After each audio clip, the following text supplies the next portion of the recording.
Assalamualaikum warahmatullahi wabarakatuh. Kembali hadir di hadapan Anda bersama saya Gabriel Galuh dalam Warta Terkini. Pemirsa, Warta Terkini pada pagi hari ini akan membahas tentang memperbarui informasi atau mengupdate informasi tentang erupsi Gunung Semeru yang terjadi pada 4 Desember 2021 lalu.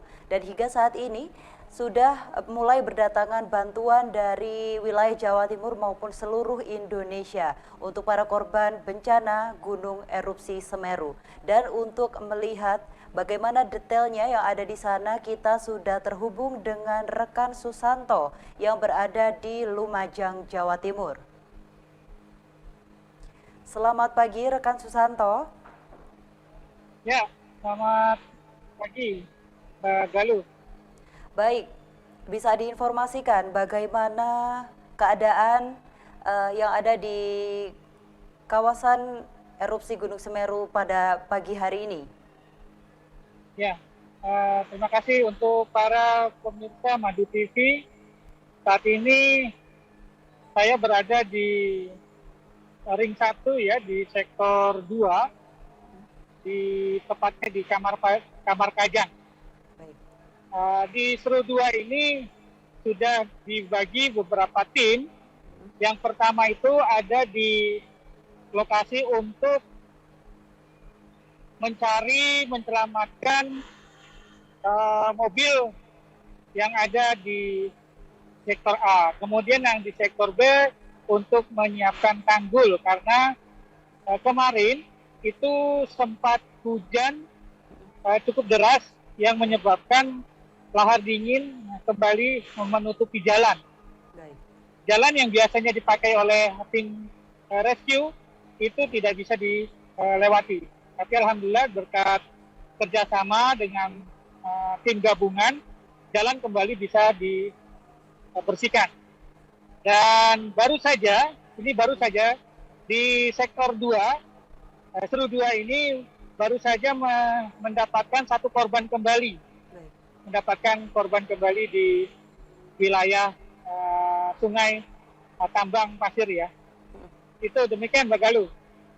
Baik, untuk jumlah atau total korban hingga saat ini ditambah dengan yang tadi yang ada di Tambang Pasir, hari ini korban berjumlah atau bertotal jadi berapa nih, rekan Susanto? Ya, untuk data yang tercatat itu luka-luka ada 104 orang, yang mana luka berat itu mengalami 32 orang, kemudian ada luka sedang 82 orang, sedangkan yang meninggal dunia 43 orang. Nah, dalam pencarian 12 orang. Kami baru dapat di sini 1, berarti tinggal 11. Mudah-mudahan di sektor-sektor lain itu juga mendapatkan hasil yang sempurna. Jadi 11 orang ini bisa kita temukan.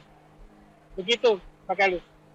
Baik, dan untuk kerusakan ataupun kerugian yang ada di sektor di rekan Susanto, ini bisa ditotal atau untuk dijumlah?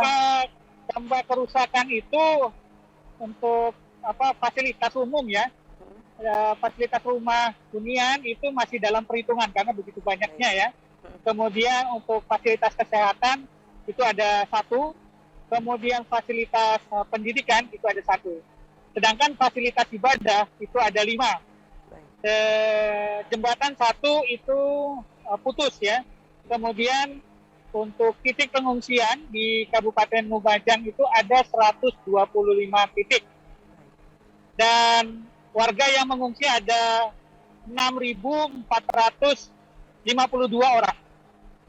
Dan kerusakan dan kerugian itu totalnya ada fasilitas umum ada 31 unit dan ada juga ternak yang terdampak.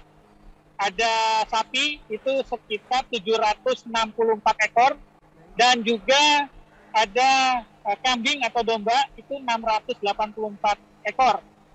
serta ada unggasnya ada 1.578 ekor. Demikian Mbak Galuh. Baik, itu tadi untuk jumlah yang terdampak atau material secara yang terdampak. Dan untuk daerah mana saja yang terdampak dari erupsi Gunung Semeru ini, rekan Susanto? Ya, untuk dampak yang dampak terkena erupsi itu dimulai dari Kabupaten Lumajang, ada di Kecamatan Pronojiwo, kemudian ada di Desa Pronojiwo, Desa Oro-Oro Ombo, kemudian Desa Sumber Urip, juga ada Desa Supiturang. Sedangkan di Kecamatan Candipuro itu ada Desa Sumberwuluh yang di saat ini di tempat saya berada ini, dan juga di Desa Sumber Mujur. Sedangkan di Kabupaten Malang itu ada di Kecamatan Jabung di Desa Slamparjo. Demikian Mbak Galuh. Baik, rekan Susanto, dan untuk daerah yang terdampak dari abu vulkanik sendiri, apakah daerahnya sama seperti daerah yang terdampak dari erupsi Gunung Semeru? Ya, karena kalau abu vulkanik kan menyebar ya Mbak, dan wilayahnya lebih luas. Ya, seperti betul. di Kecamatan Ampel Gading, ya, di Ampel Gading di Desa Argo Yuwono. Kemudian ada di Kecamatan Tirto Yudo, itu di Desa Purwodadi atau Desa Gedung Sari. Ada di Kecamatan Pagelaran di Desa Tungkrik. Kemudian ada di Kecamatan Wajat di Desa Bambang. Begitu Pak Galuh. Baik, rekan Susanto, untuk pertanyaan dalam proses pencarian dan juga evakuasi korban bencana erupsi ini, bagaimana strategi yang dilakukan? Mengingat beberapa fasilitas umum masih terdampak dan juga rusak. Ya, untuk pencarian dan penyelamatan itu tim dibagi 3 ya. Yang pertama untuk di TRU 1, TRU 1 itu namanya Search and Rescue Unit 1, itu melaksanakan pencarian di Dusun Kajar Kuning dan di Dusun Surakobokan. Dan untuk SRU 2 yang di saat ini kita berada, itu ada yaitu melakukan pencarian di daerah tambang pasir di Haji Satuhan. Sedangkan untuk SRU 3 itu melakukan pencarian di Dusun Kebon Deli dan Kampung Genteng. Sedangkan sekarang sudah ada tambahan SRU 4, yaitu bersama BPBD wilayah Provinsi Jawa Timur, itu mereka melakukan pendataan warga terdampak bencana, ya, menyesuaikan dengan rencana operasi yang dibuat bersama teman-teman tim gabungan. Seperti itu, Mbak Galuh. Baik, rekan Susanto. Dan itu tadi beberapa informasi secara detail dari rekan Susanto selaku manajer penanggulangan bencana Lasnas LMI yang berada di Lumajang, Jawa Timur. Dan setelah ini ada wawancara singkat dari adik Rukmini yang sempat informasinya sempat viral karena memang kakaknya meninggal dunia di saat bersamaan bersama neneknya saat terjadi erupsi Gunung Semeru. Dan berikut ada wawancara dari adik Rukmini, Mat Hesim Azari. Ya. Assalamualaikum warahmatullahi wabarakatuh. Kami dari tim LMI saat ini berada di salah satu rumah pengungsi yang mana beliau adalah salah satu warga yang terkena dampak dari erupsi Gunung Semeru. Hari ini hari Kamis tanggal 9 Desember 2021. Kita akan menanyakan salah satu di samping saya ini adalah Bapak korban untuk menceritakan pada kejadian hari Sabtu. Assalamualaikum. Perkenalkan, nama saya Susanto dari LNI. Dengan Mas Hasim. Mas Hasim bisa menceritakan pada waktu hari Sabtu kemarin itu kejadiannya bagaimana? Nah, yang jam segini bocor 2.45 sampai jam 3. Iya, ning cor iki ya.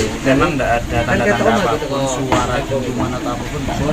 Ya, Waktu itu ibu saya cuci piring di belakang rumah, mau cuci piring, tiba-tiba ibu itu menjerit karena melihat kudus gembel itu tadi pas posisinya di barat rumah, kira-kira ada rumah ini saya misalnya ke kayu ini, kayu itu kira-kira jaraknya dari rumah itu radius 100 meteran kalau nggak salah.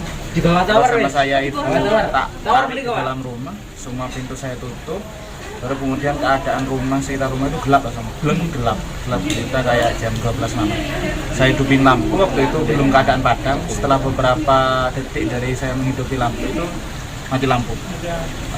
Saya cuma bisa mengandalkan sentolop atau senter dari HP itu.